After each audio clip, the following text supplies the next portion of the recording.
When you've got everything stitched up, it's time to actually trim everything so that you can fit everything together. So we're going to start out with the flying geese blocks. We trimmed the diamond and the square blocks as we went along. Those were pretty simple, 4.5 inches square for the little ones, 6.5 inches square for the larger ones. For the flying geese blocks, we're going to trim them all to 4.5 inches wide, but there is going to be a little bit of finagling with trimming the length of them. So if you are sashing the quilt, then you will have 8 of these 6x6 or 3-unit flying geese blocks, trimmed to 4.5 inches wide, 6.5 inches long, and you should find that they are pretty much exactly 6.5 inches if you go with a 1/4 inch on the point there and your 1/4 inch down here. It's actually, you'll measure, if you look at the 1/4 inch here, you should have a good 1/4 inch there. At 6 inches, everything should stitch out at 100%.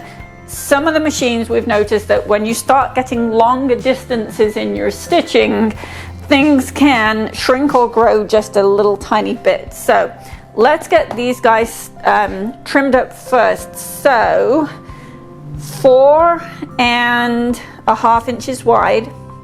So we're going to use the 1/4 inch marks on your ruler on the points of the triangles, and you want to get a really good center line down at 2.25 inches, and there should be stuff to cut off on the sides. So we're going to cut that one first. When you've done the one, you can flip it around and simply measure 4.5 inches from the cut side, but also make sure that you still are at 2.25 inches running down the center. So we can do that. Then I'm going to start with the point on my right hand side here.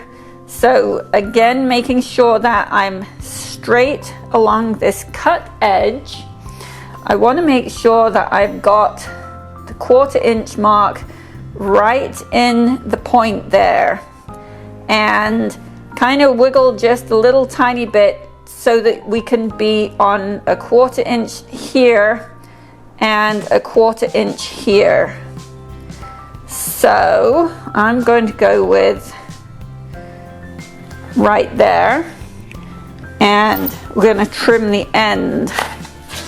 This way around, we can simply measure 6 inches or 6.5 inches rather from the cut edge, making sure that both of the sides are really nice and straight.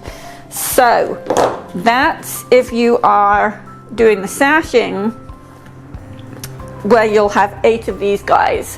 Pop that off to one side for now. This is the flying geese unit that goes along the top, and I've trimmed it to 4.5 inches wide already.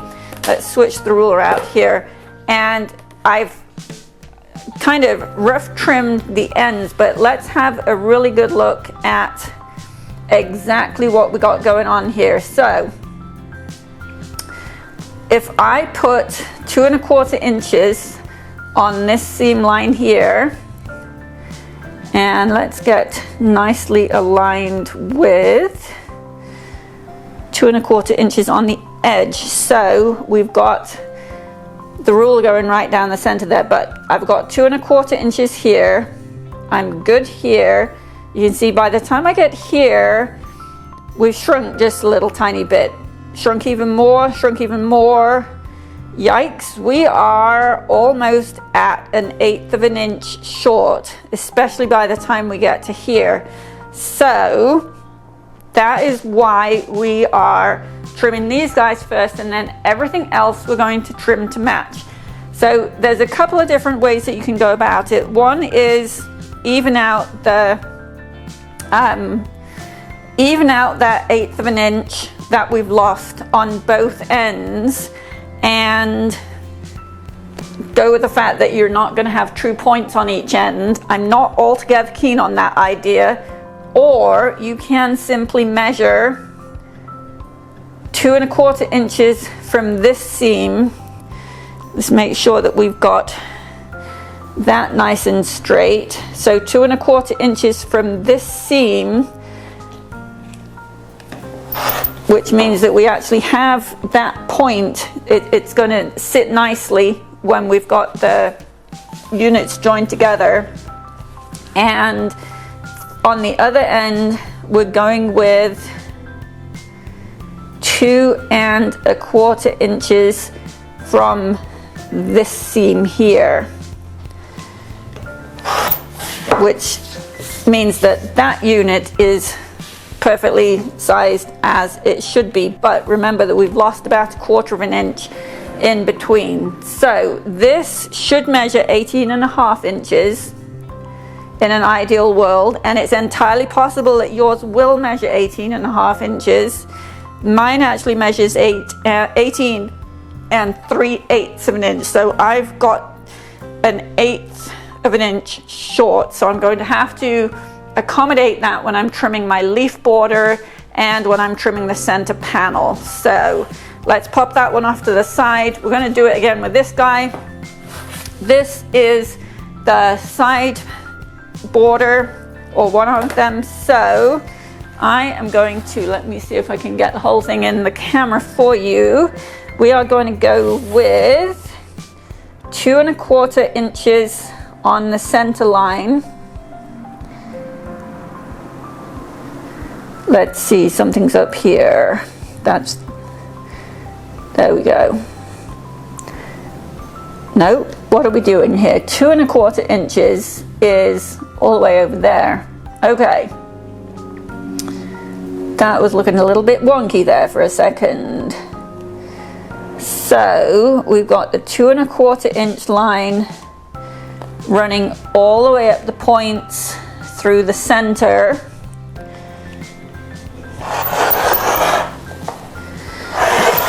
So I'm going to cut that. Now when we turn everything around, we can measure 4 1/2 inches from that cut edge.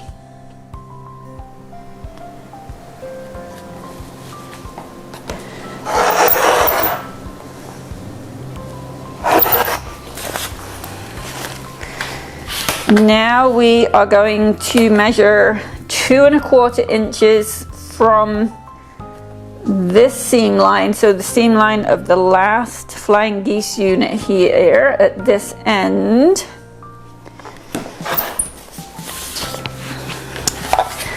And 2 1/4 inches from this seam line. Making sure that we've got the sides nice and squared up. So this theoretically should measure 22 1/2 inches, and again we are about an 1/8 of an inch short down here, you can see. So it's not so hard to remove an 1/8 of an inch from the leaf borders and the center panel. So let's have a look at the leaf borders next.